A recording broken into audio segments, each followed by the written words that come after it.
Léa, notre journaliste qui connaît le Machu Picchu sur le bout des doigts, a rendez-vous avec une famille unie comme les 5 doigts de la main. Jair, Misael, Alberto, Jairo et Emerson sont les Wemblers de Iquitos, du nom de leur ville nichée au cœur de l'Amazonie péruvienne. Sous la houlette de leur père, ils inventent à la fin des années 60 la cumbia amazonienne. 50 ans plus tard, les frangins sont toujours sur le pont. C'est vous, les Jackson 5 de l'Amazonie? Oui, c'est ça. En fait, on a vraiment été très influencés par les Beatles, plus que par les Jackson 5, qui sont de la décennie suivante. On a vraiment été influencés par les Beatles, qui étaient un groupe formidable, et qu'on écoutait beaucoup à Iquitos. C'est pour ça qu'encore aujourd'hui, les gens là-bas nous appellent les Beatles d'Iquitos. Pour animer les chaudes nuits d'Iquitos, les Wemblers adaptent l'antique cumbia venue de Colombie à la mode de chez eux. Ils y ajoutent les rythmes traditionnels des ethnies amazoniennes et introduisent des guitares électriques, le tout sous perfusion psyché. Malgré une douzaine d'albums sortis dans les années 70 et des tournées dans toute l'Amazonie, les archives du groupe sont quasi inexistantes. Alberto ne s'en sépare jamais. Cette photo, c'est quand on a joué dans un pénitencier, dans la prison d'Iquitos. C'était pour la fête patronale des prisonniers. Et ils avaient demandé qu'on vienne pour jouer à l'intérieur de la prison. On était très populaires, nous les Wemblers. Notre public, c'était les gens d'en bas. Et comme tu sais, dans les prisons, on retrouve beaucoup de gens des classes populaires. On a bien failli ne pas en sortir, parce qu'on avait perdu notre tampon. Et ils ne voulaient plus nous laisser sortir. Mais au final, ça a été une bonne expérience. Isolée au cœur de la forêt amazonienne, Iquitos, la ville des Wemblers, ne dispose d'aucun accès par la route, bien qu'elle compte plus de 400 000 habitants. À moins de préférer l'avion, le village le plus proche se trouve à 4 jours de pirogue.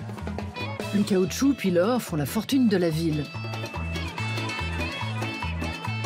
Élevés par une mère soprano et un père guitariste, fervent chrétien évangélique, les frères Sanchez Casanova apprennent qu'en dehors de la maison de Dieu, il n'y a que la musique du diable. Alors, quand Satan titille ses fils, leur père Salomon Sanchez décide de les avoir à l'œil et devient en 68 leur manager. Notre père était commerçant. Il avait un grand magasin de chaussures et il savait repérer les bons coups. Alors il s'est dit, avec mes fils, je vais faire un autre business. Et ça a plutôt réussi. Et aussi, il nous a appris que la musique qu'on faisait, le rythme qu'on faisait, devait être amazonien. Il a composé plein de morceaux. C'est lui le maître de la cumbia amazonienne. C'est l'inspirateur.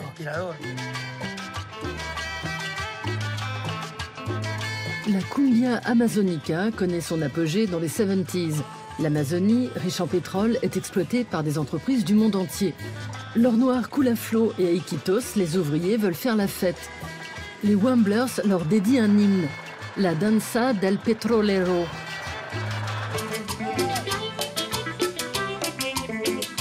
C'est pourtant grâce à ce groupe de Lima, Los Mirlos, que le morceau devient un tube.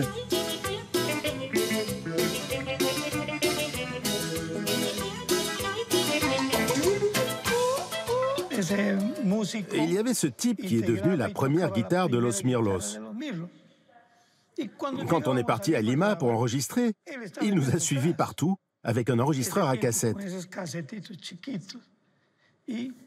Comme c'était notre ami, on l'a laissé entrer dans le studio. On n'avait aucune raison de se méfier, aucune. Mais il nous a enregistrés. Quand on a terminé l'enregistrement à Lima, on est rentré chez nous. Pendant ce temps-là, eux qui habitaient à Lima ont copié le morceau. Et dans le mois suivant, ils l'avaient sorti. Avant nous, les véritables auteurs. Pour récupérer les droits de leur musique, les Wemblers se lancent dans une bataille juridique qui dure 7 ans. Lorsqu'ils remportent leur procès au milieu des années 80, l'horloge a tourné au Pérou. Les Wemblers s'évanouissent dans la nature. 20 ans plus tard, coup de théâtre, les Wemblers sont redécouverts par le label new-yorkais Barbès Records. et sont invités à jouer pour la première fois aux États-Unis.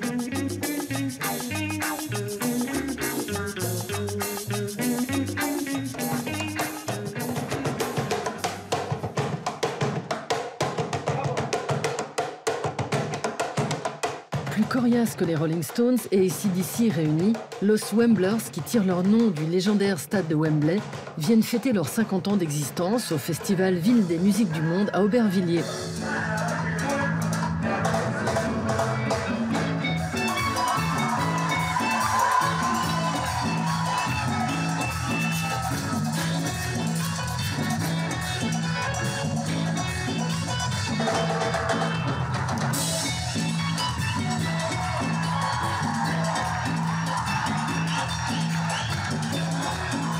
Trax, c'est où tu veux, quand tu veux, sur arte.tv et les réseaux sociaux.